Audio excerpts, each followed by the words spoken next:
और इस वक्त संसद से बड़ी खबर आ रही है। सदन में गतिरोध को लेकर यह अहम खबर है। सरकार की तरफ से दावा किया गया है कि गतिरोध दूर हो गया है। 2 बजे से संसद चलने की उम्मीद है। थोड़ी देर पहले संसदीय कार्य मंत्री किरेन रिजिजू के साथ केसी वेणुगोपाल और गौरव गोगोई, टीआर बालू, अखिलेश यादव और अभिषेक बनर्जी की एक अहम मीटिंग हुई है। बैठक में सरकार की तरफ से कहा गया है कि बिना शर्त सहमति बने, अन्यथा सरकार अपने बिजनेस के हिसाब से आगे बढ़ेगी। बिना शर्त सहमति का जिक्र किया गया है क्योंकि ऑपोजिशन लगातार यह कह रहा था कि नेता प्रतिपक्ष को बोलने नहीं दिया जा रहा है। जब तक उन्हें बोलने नहीं दिया जाएगा इसी तरह से गतिरोध बरकरार रहेगा। लेकिन अब सरकार की तरफ से दावा किया गया है कि गतिरोध दूर हो गया है। आनंद प्रकाश पांडे हमारे साथ हैं, हमारे संवाददाता। आनंद, ये हुआ कैसे और क्या ऑपोजिशन भी ये मान रहा है कि गतिरोध खत्म हुआ?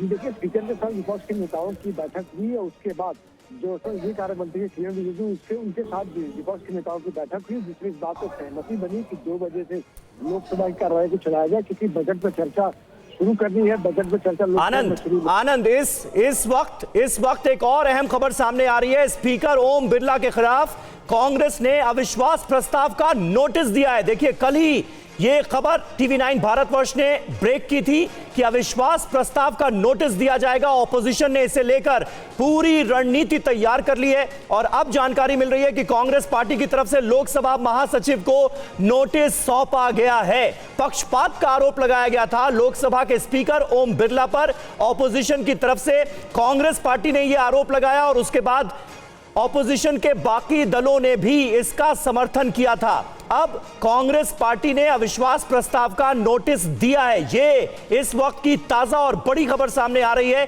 कुमार विक्रांत भी हमारे साथ जुड़ गए हैं। कुमार, क्या जानकारी है इस अविश्वास प्रस्ताव के नोटिस को लेकर? देखिए, कांग्रेस की ओर से जो और विपक्ष की ओर से जो 4 मांगे रखी गई थी उसको नहीं माना गया। राहुल गांधी को नहीं बोलने दिया गया।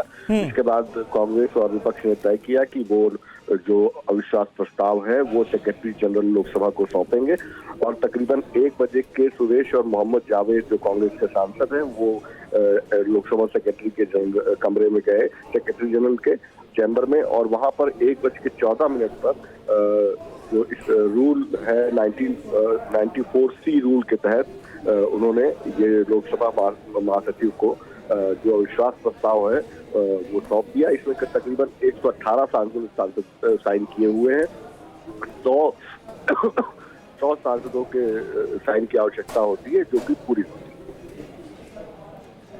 एक बड़ा सवाल विक्रांत अभी तक यही था कि अविश्वास प्रस्ताव को लेकर क्या सभी का समर्थन हासिल है, और दूसरी तरफ अब एक और बड़ी खबर जो हम इस वक्त दिखा रहे हैं कि 2 बजे सदन के चलने की संभावना, क्योंकि विपक्ष अभी तक यही कह रहा था कि जब तक राहुल गांधी को नहीं बोलने दिया जाएगा तब तक कोई भी नहीं बोलेगा। देखिए, वो मामला यहाँ पर आकर खत्म होता है कि जिस तरीके से कांग्रेस का कहना था हमारी 4 मांगे नहीं मानी जाएंगी तो हम स्पीकर के खिलाफ अविश्वास प्रस्ताव लाएंगे। नहीं मानी गई मांगे, स्पीकर के खिलाफ अविश्वास प्रस्ताव वो ले आए, उन्होंने नोटिस दे दिया है। एक क्विक अपडेट कुमार विक्रांत आपसे चाहूंगी, क्योंकि यहाँ शुरुआत में मैंने आपसे समर्थन को लेकर भी बात की, तो इस अविश्वास प्रस्ताव के खिलाफ किस किस का समर्थन, क्योंकि टीएमसी इसके समर्थन में अभी तक नहीं थी, क्या डिटेल इस बारे में कुछ मिल पाई? देखिए, टीएमसी की जहां तक बात है वो कांग्रेस और टीएमसी की आपसी तनातनी है। कौन आगे है, कौन लीड कर रहा है, इसको लेकर विवाद है, क्योंकि टीएमसी की ओर से ये कहा गया कि हम इस पर विचार करेंगे, साइन करना है कि नहीं करना है। फाइनली उन्होंने साइन नहीं किए, लेकिन उनकी तरफ से ये बताया गया टीएमसी सूत्रों की तरफ से। ठीक है, एक और क्लैरिटी विक्रांत, कितने सांसदों के सिग्नेचर है इसमें? 118 सांसदों के साइन है और टीएमसी की ओर से ये बताया गया कि जब हम मुख्य चुनाव आयुक्त के खिलाफ अविश्वास प्रस्ताव लाने की बात कर रहे थे तब कांग्रेस ने बहुत दिखाई थी। जब कांग्रेस ने हमारा साथ नहीं दिया था तो हम क्यों साथ दें? तो ये आपसी सियासत की तनातनी है। बंगाल में चुनाव है। ठीक है, टीएमसी और कांग्रेस में एक अलग ही तरह की तनातनी नजर आ रही है। आनंद प्रकाश पांडे भी हमारे संवाददाता इस वक्त हमारे साथ मौजूद हैं। आनंद, थोड़ी विरोधाभासी खबरें हैं। एक तरफ जो ऑपोजिशन के सांसद हैं उनकी मीटिंग हुई किरेन रिजिजू के साथ, कहा गया कि गतिरोध को खत्म कर लिया गया है। दूसरी तरफ अविश्वास प्रस्ताव का ये नोटिस, सरकार की क्या तैयारी है ताकि सदन सुचारू रूप से चले?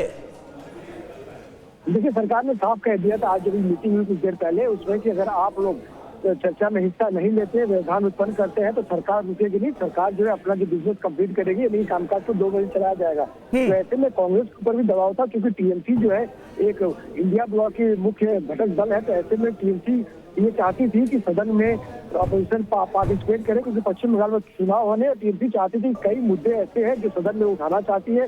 तो ऐसे में उसको लगा कि व्यवधान ज्यादा लंबा चलेगा, तो सदन जो है इसी हफ्ते पहला पार्ट जो बजट सत्र का खत्म हो रहा है, तो उसके बाद फिर एक लंबा गैप है।